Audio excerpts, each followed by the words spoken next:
দেশ থেকে রাজ্য, পার্ক স্ট্রিট থেকে দিল্লি, ধর্ষণ কাণ্ডের প্রতিবাদে সরব গোটা দেশ। কিন্তু এরই মধ্যে কখনো পার্ক স্ট্রিট কাণ্ডকে সাজানো ঘটনা আখ্যা দিয়েছেন মুখ্যমন্ত্রী, কখনো তৃণমূল সাংসদ কাকলি ঘোষ দস্তিদার বিতর্কিত মন্তব্য করেছেন, কখনো আবার মমতা কেন্দ্র সম্পর্ক বোঝাতে গিয়ে বিমান বসুর অঙ্গভঙ্গি কিংবা মুখ্যমন্ত্রী সম্পর্কে আনিসুর রহমানের মন্তব্য বিতর্কের ঝড় তুলেছে।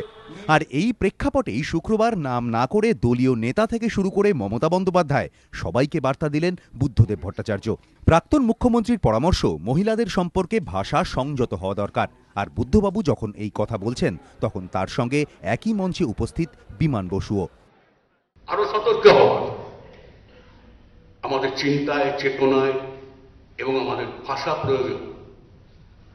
কি ভাষায় আমরা কথা বলবো যখন মহিলারা নির্যাতিত?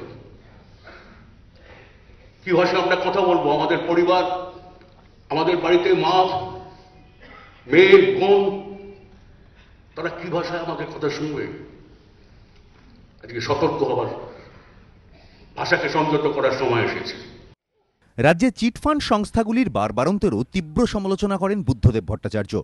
সাম্প্রতিককালে আবার এই অবস্থাটাকে আরো জটিল করেছে, আরো কলুষিত করে দিচ্ছে এই চিটফান্ডের আপদ। এই যে কোত্থেকে এলো?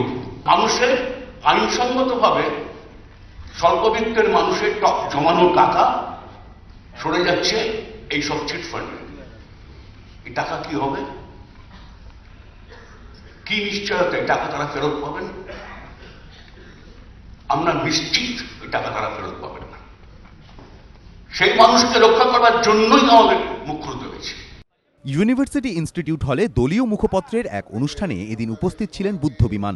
রাজ্য সরকারের বিভিন্ন নীতির সমালোচনা করেন তারা। বিতনু চট্টোপাধ্যায়, এবিপি আনন্দ, কলকাতা।